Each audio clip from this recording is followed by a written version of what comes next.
So, this is Vivo T1 Pro. Looks familiar? No way. The box is different.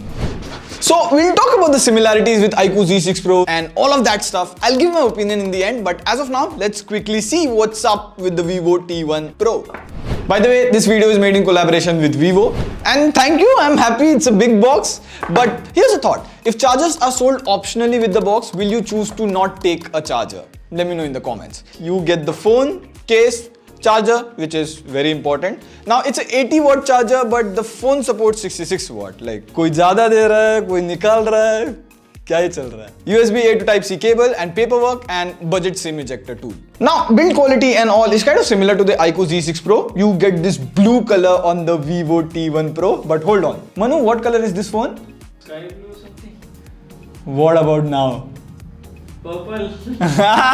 Color changing back. I personally like this camera module style. If you look at it this way, it looks like the smiley with eyes wide open. I'm surprised at the price of 2022 smartphones. By the way, on a serious note, we are thinking of doing a 2021 and 2022 smartphone grand list of best phones to buy with the best price. Let us know, 4,000 likes, we do it.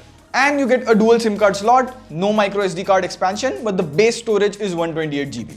And there's no headphone jack, flagship experience, and the back is polycarbonate plastic.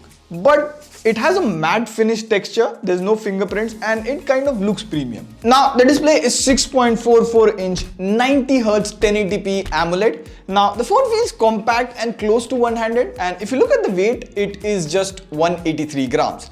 But the device actually weighs 180 grams. This scale has a mind of its own. Now you get a notch display. Okay, while writing, I was searching for the names of notches and there are a lot of types of notch, and this is a dot notch display.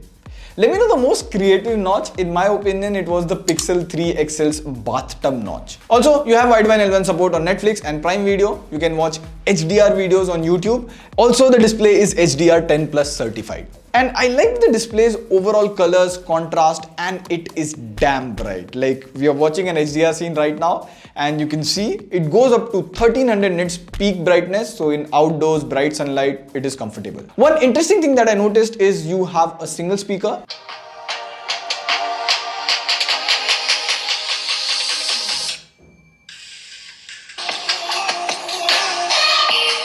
Now there could have been a stereo speaker since it has notch, it has space. And you get an in-display fingerprint scanner, which is normal, fast, like a normal in-display fingerprint scanner. Now, the most important focus on this phone is performance. Here you get Snapdragon 778G, 6GB LPDDR4X RAM, 128GB UFS 2.2 storage.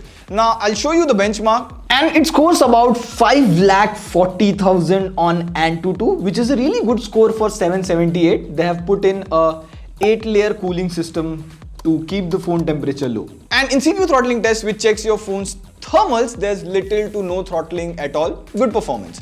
Now the deal is in 2022, no new processors have launched in this entire 20 to 25,000 range due to chip shortage. And in that case, Snapdragon 778G is a really good and a stable 5G processor for this year in that range. And you might see it in a lot of other phones. So we are going to a different place to shoot some different type of camera samples, and I'm going on a cycle. And now let me turn on this steady face. So the thing is, now with steady face, you should see my face is a lot stable, and if I just jump it, oh, there's a speed breaker. Woo, woo. See, my face is a lot stable and the background is kind of moving, and I don't know how people vlog like this.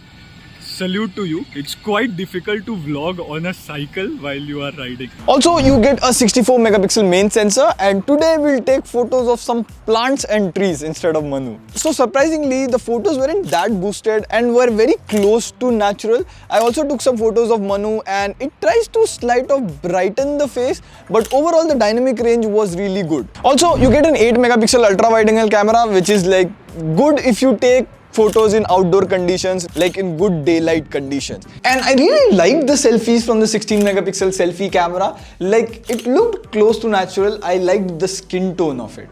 And of course, you get a 2 megapixel macro sensor. But what interesting thing is, I found out, like, you can go into the main camera mode, zoom 2x into the main sensor and take some really close-up shots. Those come out really good, close to macro-like photo.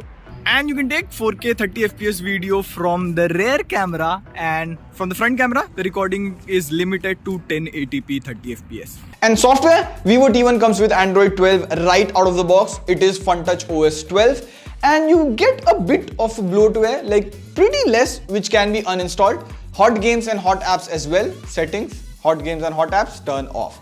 And I noticed these things come in while you're setting up the phone, so if you be careful at that time and uncheck it, you won't even notice it in the phone. Also, you get Google Dialer in this phone, so this call is now being recorded. Call recording announcement when you record the phone. Rest, you get 7 5G bands, plus you get 4G plus. I checked it with my Jio SIM and all the important sensors. You get a 4700 mAh battery which can go 0 to 100 in like 30-35 minutes. Now, the thing is, the Vivo T1 Pro is priced exactly at 23,999. Now, the Vivo T1 Pro is almost the same phone as iQOO Z6 Pro apart from the software, a little bit of camera tuning and less bloatwares.